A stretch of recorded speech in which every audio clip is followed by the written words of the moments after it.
Hello, welcome to bridge classes. आज इस video में लोग शुरुआत करने जा रहे हैं इंडियन हिस्ट्री के बारे में। इंडियन हिस्ट्री में आज हम लोग शुरुआत करेंगे एंशिएंट हिस्ट्री से।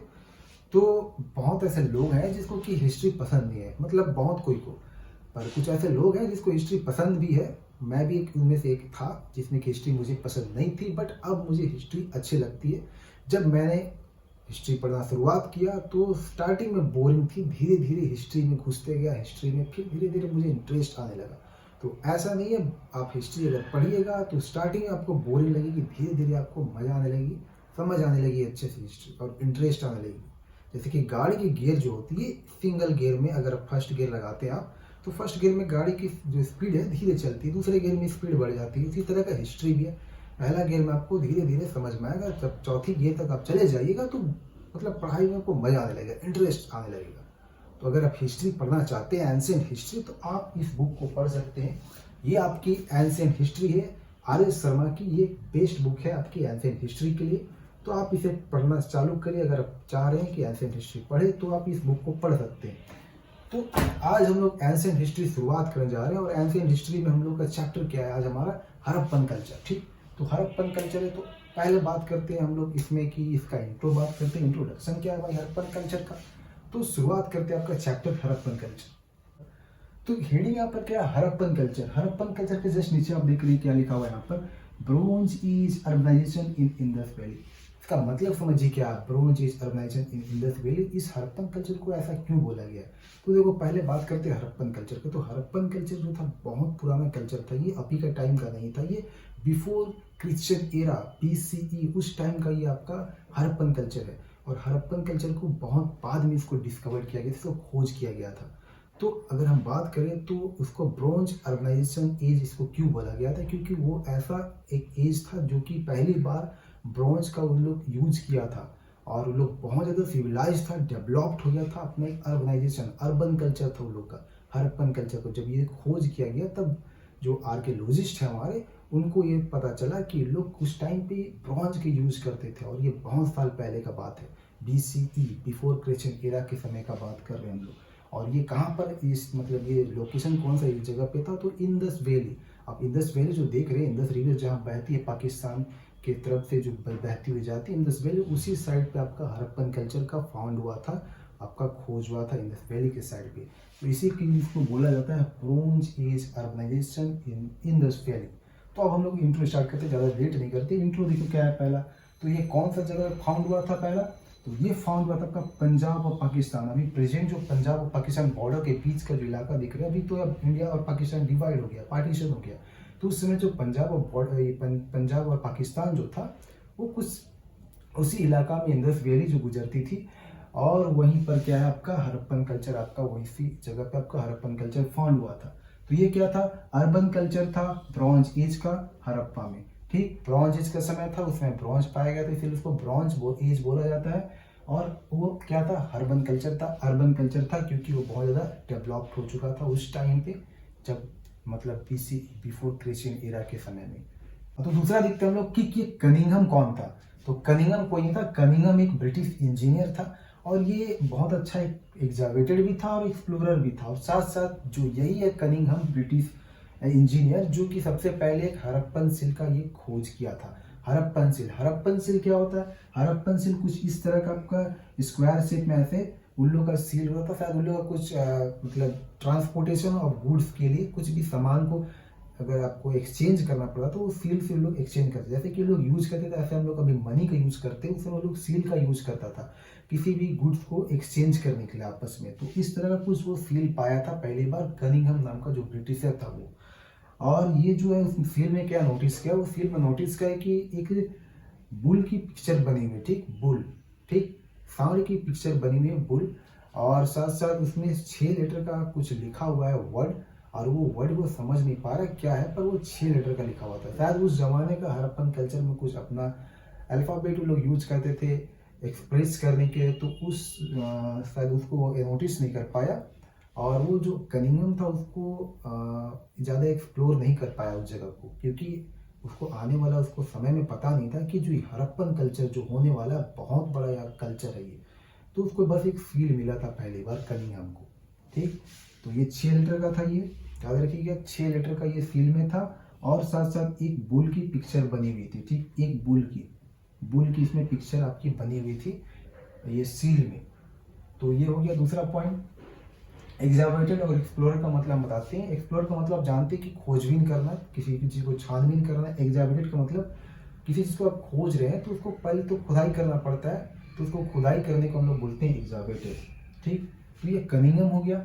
अब देखो दूसरा क्या है, 1921 को यहाँ पर क्या हुआ, 1921 को एक दयाराम साहिनी नाम का जो इंडियन आर्कियोलॉजिस्ट था, ये एग्जामिनेटिंग शुरू कर दिया कहाँ पर, हड़प्पा में।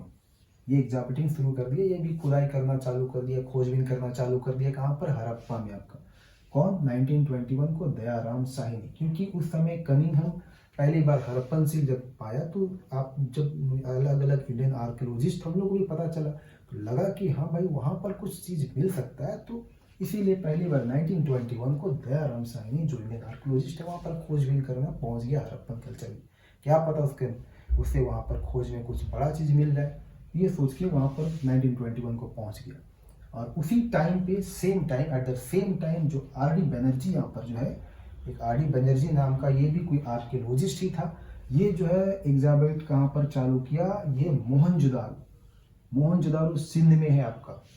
ये सिंध कहाँ पर है आपका, पाकिस्तान में एक सिंध है जगह, वहाँ पर मोहनजोदारो, उस जगह पे मोहनजोदारो को खोज करने पहुँच गया आपका आर.डी. बनर्जी, सेम टाइम पे जब ये दयाराम साहनी हड़प्पा में एग्जामिनेट करने लगे थे तब। अब देखे होंगे मोहनजोदारो नाम का एक मूवी भी बना है जिसमें ऋतिक रोशन है, तो बहुत अच्छा मूवी है। आप उस मूवी को देखिएगा तो आपको कुछ समझ में आया कि मोहनजोदारो का उस समय का कंडीशन क्या था, उस समय के लोग कैसे रहते थे, मोहनजोदारो कल्चर क्या था उस समय का। आपको कुछ हड़प्पन कल्चर का भी कुछ उसमें दिखाया गया है, बट मोहनजोदारो के नाम पे तो मोहनजोदारो कल्चर के ज़्यादा चीज़ उस मूवी में दिखाएगा। तो आप देखिए उस मूवी को, अच्छा मूवी है, ऋतिक रोशन का है, ठीक। तो ये 1921 का हो गया, 1921 देख लिया। आप देखेंगे 1931 में क्या हो गया, 1931 में क्या हुआ ना कि जनरल सुपरविजन था, मार्शल नाम का एक कोई जनरल सुपरविजन था, वो ऑर्डर दे देता है कि भाई तुम लोग यहाँ पर लार्ज स्केल में एग्जामिनेशन करो। छोटा मोटा स्केल में क्या एग्जामिनेशन कर रहा है, मोहनजोदारो को ऐसे में कुछ मिलने वाला नहीं, तो लार्ज स्केल में एग्जामिनेशन करो। देखो 1931 का बात हो रहा है, उस समय ब्रिटिश यहाँ पर राज करते थे इंडिया में, उस समय आज़ादी नहीं हुई थी इंडिया 1931 में, ठीक। तो वो ब्रिटिश सुपरविजन जो था, जनरल सुपरविजन, वो मार्शल नाम का, वो लार्ज स्केल में एग्जामिनेशन करने के लिए आदेश दे दिया मोहनजोदारो में, ठीक, 1931 को। अब देखेंगे 1938 में जो मैकी नाम का कोई ब्रिटिश का ही कोई आदमी था, मैकी, वो भी एग्जामिनेशन में जुड़ गया, खोजबीन करने के लिए चालू कर दिया वो भी। फिर 1941 को देखेंगे कि भाट्स एग्जामिनेशन इन हड़प्पा में भी बहुत ज़्यादा मतलब एग्जामिनेशन होने लगा, खुदाई होने लगा, बहुत खोजबीन वहाँ चालू हो गया हड़प्पा में भी। 1946 में हम लोग बात करते हैं, आप देखो तो उसमें प्री इंडिपेंडेंस, आज़ादी होने से पहले हम लोग बोलते हैं प्री इंडिपेंडेंस, आज़ादी होने के बाद हम लोग बोलेंगे पोस्ट इंडिपेंडेंस। तो प्री इंडिपेंडेंस और प्री पार्टीशन का मतलब क्या हो जाएगा, जब हम लोग का इंडिया और डिवाइड जो पार्टीशन नहीं हुआ था, मतलब इंडिया डिवाइड को हम लोग पार्टीशन बोलते हैं, तो इंडिया डिवाइड पार्टीशन नहीं हुआ तो उसको प्री पार्टीशन, अब डिवाइड हो गया उसको पोस्ट पार्टीशन यहाँ पर बोलेंगे। तो प्री इंडिपेंडेंस और पोस्ट प्री पार्टीशन के टाइम पे जो था, मॉर्टिमर व्हीलर का एक कोई ब्रिटिश गवर्नमेंट था, ब्रिटिश जनरल कोई था मॉर्टिमर व्हीलर, जो कि एग्जामिनेट किया था हड़प्पा में, ठीक। वो हड़प्पा में खोजबीन किया, वो भी हड़प्पा में, और उस टाइम पे वो इम्पोर्टेंस दिया आपका जितने भी एंटीक्विटीज थी हड़प्पा में बहुत सारे एंटीक्विटीज से जुड़ी प्राचीन चीज़ थी हड़प्पा को, उसको इम्पोर्टेंस दिया कि हाँ हड़प्पा कुछ बड़ा है, छोटा चीज़ नहीं है हड़प्पा, इसको खोजबीन करो। यहाँ पर ये जितने भी यहाँ के वेरियस साइट्स है, बहुत सारा जो भी सटा हुआ यहाँ का जो कनेक्टेड साइट्स है, उन सभी चीज़ को खोजबीन करने का आदेश दे दिया हमारा मॉर्टिमर व्हीलर, क्योंकि उसको लगा कि बहुत पुराना समय का चीज़ हम लोग को मिल गया हाथ में। और क्योंकि उस टाइम पे पहले तो ये खुशी हुई कि उस समय के ज़माने में जो लोग थे ब्रॉन्ज का इस्तेमाल करते थे, जो कि ब्रॉन्ज तो बाद में डिस्कवर्ड हुआ था, पर जब ये पता चला तब जाके लोगों को पता चला कि ब्रॉन्ज तो है बहुत पहले ही डिस्कवर हो गया था हड़प्पन कल्चर में। तो ये इसी के चलते हम लोग ये जो मॉर्टिमर व्हीलर है एग्जामिनेट करने के लिए आदेश दे दिया, और उस समय को उसको इम्पोर्टेंस दिया कि हड़प्पन कल्चर को। तो ये था 1946। हम लोग अब इसको इरेज करते हैं, दूसरा देखते हैं हम। यहाँ तक आप लोग को समझ में आ गया होगा, ठीक। हाँ, तो अब बात करते हैं हम लोग यहाँ पर पोस्ट इंडिपेंडेंस के बारे में। देखो पोस्ट इंडिपेंडेंस के टाइम पे अब क्या हुआ ना, पोस्ट इंडिपेंडेंस के टाइम पे क्या हुआ कि जो आर्कियोलॉजिस्ट था हमारा पाकिस्तान का और साथ साथ इंडिया का, दोनों मिल करके यहाँ पर एग्जामिनेट करना चालू कर दिए। और जो भी कनेक्टेड साइट्स थे उस हड़प्पन जो कल्चर था, हड़प्पन कल्चर जो हड़प्पन साइट था, उन हड़प्पन साइट के जो आसपास का जो भी कनेक्टेड साइट थे उनको भी लोग एग्जामिनेट करना चालू कर दिए। कौन कौन? पाकिस्तान और जो कि इंडिया के आर्कियोलॉजिस्ट लोग। और आर्कियोलॉजिस्ट का काम ही है कि पुरानी चीज़ को लोग खोजबीन करना, उन चीज़ को लोग पहचानना। ठीक, तो कौन कौन से देखो उनके नाम भी थे कोई कोई। एक तो आपके सूरजवान हो गए, इनके Dhavalikar, JP Joshi, BP Lal, SR Rao, BK Thapar, RS bishop.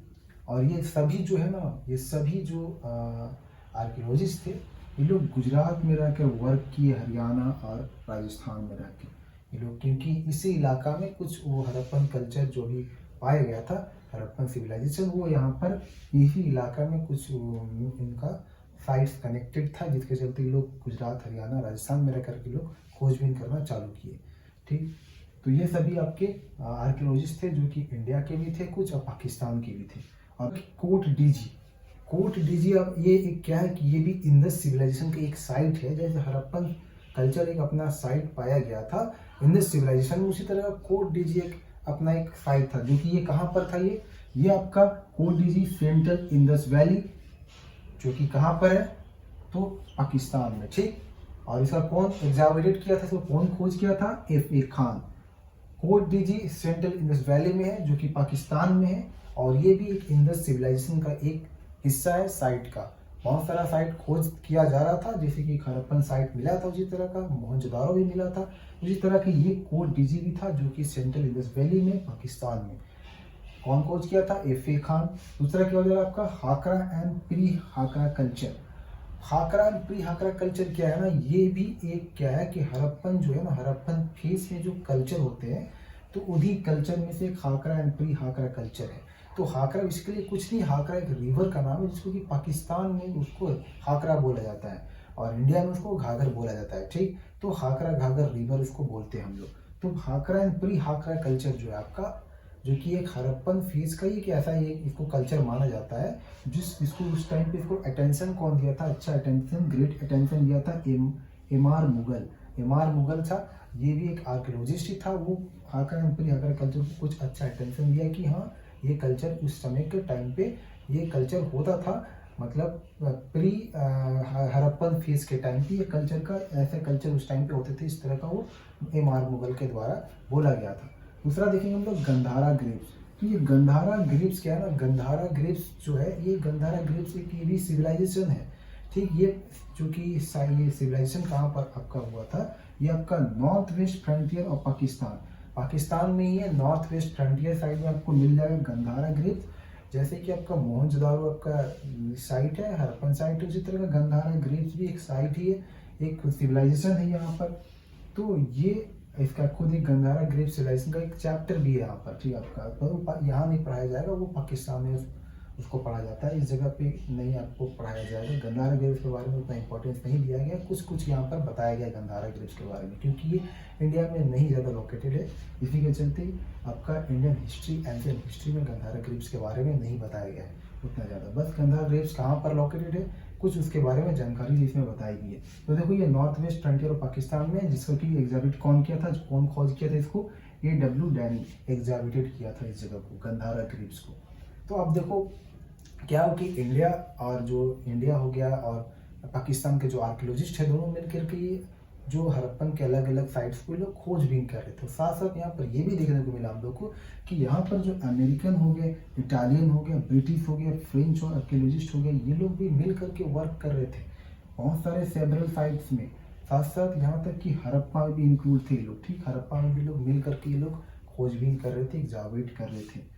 देखो लास्ट में क्या हम लोग का, लास्ट में क्या है कि देखो क्या लिखा हुआ है, all scholars agree on the urban character of Harappan culture but the opinion differ on the role of Saraswati identified with the Ghagra river and also identified of the people who created this culture।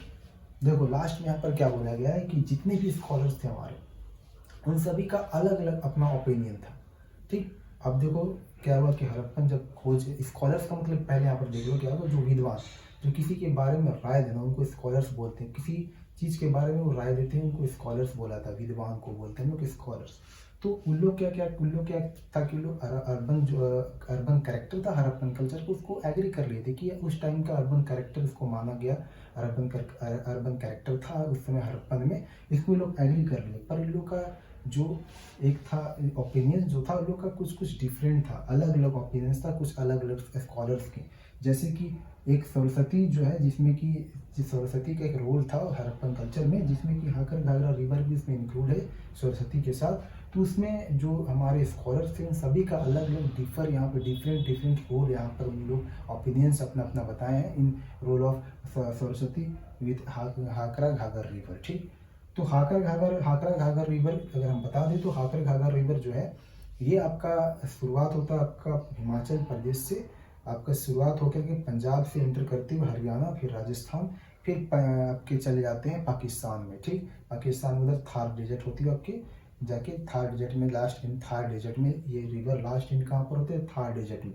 कौन, हाकर घाघर river. और हाकर घाघर river जो हाकर जो है ना हाकरा, ये हाकरा को पाकिस्तान में इसको बुलाता है हाकरा, और घाघर जो है इंडिया में इसको बुलाता है घाघर। तो इसी के चलते हाकरा घाघर रिवर बोला गया। इसी के साथ कुछ रोल बताया गया था सरस्वती का, तो वो रोल हड़प्पन में था, तो जिसको कि स्कॉलर्स लोग अलग अलग ओपिनियंस दे रहे थे इसके साथ सरस्वती का जिसके किसके साथ, हाकरा घाघर रिवर के साथ। ठीक, तो और क्या बता रहे थे कि identified of the people who created this culture, और मतलब जो ये भी बोल रहे थे स्कॉलर्स लोग कि देखो कल्चर जो है कि कल्चर्स के बारे में कोई अलग राय दे रहा था कि इस तरह का कल्चर बनाया गया था, कोई दूसरे कल्चर ऐसे दूसरे लोग मिलकर कैसे कल्चर्स बनाए वैसे कल्चर बनाए। तो कोई भी स्कॉलर्स एक तरह का यहाँ पर ओपिनियंस नहीं दे रहा था। किसी का कहना था कि कल्चर कोई कुछ और था, कल्चर कुछ और था। किसी का कहना था कि जो कि अपना सरस्वती के बारे में यहाँ पर अलग अलग ओपिनियंस दे रहे थे। ठीक, हाकर घाघर रिवर के साथ। तो ये कुछ तरह का यहाँ पर स्कॉलर का कुछ रोल था। तो ये हम लोग इंट्रो के बारे में बात कर रहे थे, इंट्रोडक्शन ऑफ हड़प्पन कल्चर। तो इस वीडियो में हम लोग अभी इसी तक पढ़ते हैं। अगला वीडियो में हम लोग बात करेंगे फिर से इसी चैप्टर से, हड़प्पन कल्चर से। तो अभी के लिए हम लोग यहीं से इतना ही करते हैं, क्योंकि वीडियोस अभी धीरे धीरे बढ़ जाएगी और वीडियोस लंबी बन जाएगी, फिर आपको वीडियोस देखने में मज़ा नहीं आएगा। तो इसके चलते यहाँ पर हम लोग वीडियोस को भी बंद करते हैं। अगर आपको वीडियोस अगर पसंद आई, आपको अगर वीडियोस अच्छी लगी, तो आप इसको लाइक करें, कमेंट्स करें ज़रूर, और साथ साथ शेयर भी करें। और अगर आप सब्सक्राइब नहीं किए तो इसको प्लीज़ सब्सक्राइब करें, ताकि आपको वीडियोस मेरी आने से पहले आपको स्क्रीन में यूट्यूब में मिल जाएगी। तो जल्दी से जल्दी इसको सब्सक्राइब करें, लाइक करें, शेयर करें, कमेंट करें ज़रूर। कमेंट करिएगा तब हमको पता चलेगा कि हमको क्या कमी है पढ़ाने में, जिसके चलते हम कुछ और इम्प्रूव करेंगे अभी पढ़ाने के लिए। वो हम भी खुद यहाँ पर क्या है कि हम भी खुद एक स्टूडेंट है, हम भी यूपीएससी की तैयारी कर रहे हैं अभी। और ये जो कि इससे क्या होता है कि मुझे यहाँ पर पढ़ाने से एक मेरी रिवीजन हो जाती है। तो आप लोग इस वीडियो को देखिए, अगर आपको समझ में आती है तो इस वीडियो को लाइक करिए, शेयर करिए और सब्सक्राइब भी करिए ज़रूर। तो ठीक है, इस वीडियो के लिए अभी इतना ही करते हैं, नेक्स्ट वीडियो में मिलते हैं हम लोग। ओके, ठीक है, see you soon in next video, bye.